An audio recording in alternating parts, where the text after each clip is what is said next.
Merry Christmas and Happy Holidays. And welcome to my Christmas tree. Oh, and look at that. There just happens to be a present under here for you.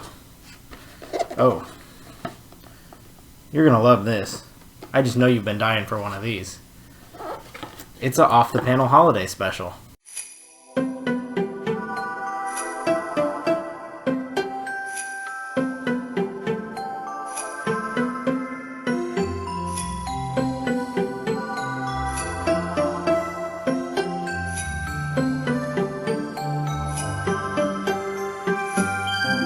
December, the season of giving, family, traffic backed up because little Kevin needs a Poppet toy, beating down strangers in the Target because they took the last Poppet toy. But most importantly, family gatherings, having a big dinner together while hoping your mom got you socks and underwear because you're 25 years old and thought an unreasonably sized collection of video games and Funko Pops were a better investment than new underpants so your thunderous thighs don't rub together skin on skin through your year-old Fruit of Looms that have turned to Swiss cheese. What's the best way to avoid interacting with people you've avoided the whole year before it was required?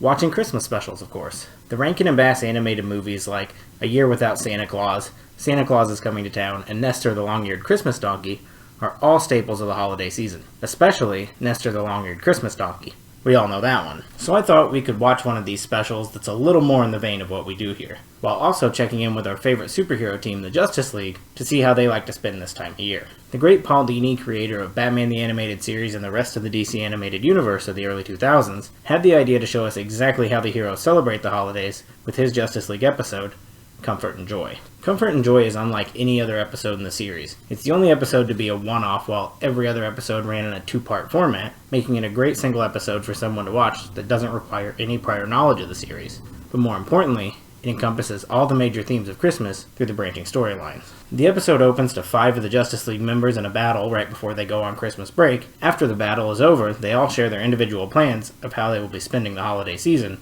before they break off into 4 groups. The first group isn't even really a group at all, and he's never actually seen on screen, but Superman states that Batman practically begs to spend Christmas on Watchtower duty because of the whole dead parents. But if we take a look at the first group we actually get to see, Superman invites Martian Manhunter to go with him back to Smallville to spend Christmas with the Kents, which, funny enough, is my favorite Christmas movie.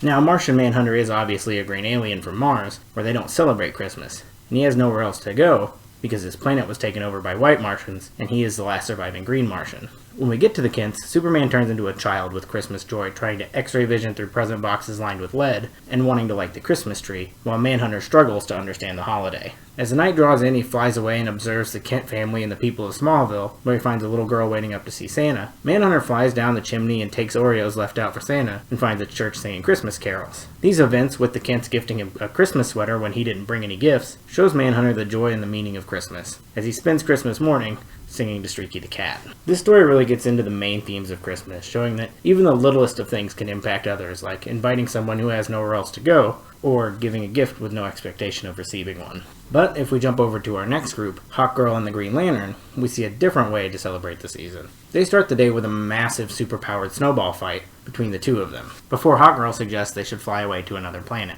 When they arrive, the two end up in a bar where Hawkgirl gets Green Lantern into a bar fight for fun, and gets the whole bar fighting, ending with everyone at the bar asleep from fighting all night. This story, while small, shows us that not everyone spends this time of year in the same way, and have a myriad of different beliefs and traditions. The last and my favorite of the 3 stories told in Comfort and Joy follows the Flash as he takes his yearly trip to the orphanage to see what the kids want for Christmas. The kids show him a commercial for the hot toy that every kid wants this year, DJ Rubber Ducky, a mechanical duck that talks and makes fart sounds, which is no more stupid than your average holiday trending kid's toy. Have you ever seen a fingerling? That garbage is ignorant.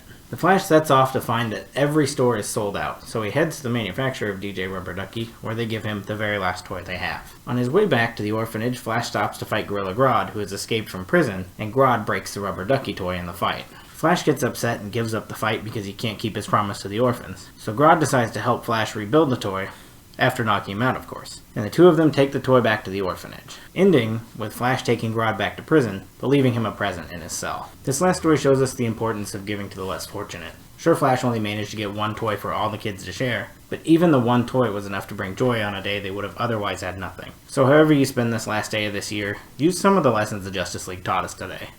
Be kind to people. After that lady you beat into a coma with a toaster from the next aisle over for a Poppet toy wakes up, invite her over for dinner. Get your weird cousin Craig that shows up with no gifts a blanket. He likes blankets. Or continue to avoid people. It's your extra day off from work. I'm not going to tell you how to spend it. Go have a happy holiday. I'll see you in February. The rubber ducky with all the fly moves, rocking his house with my tight grooves.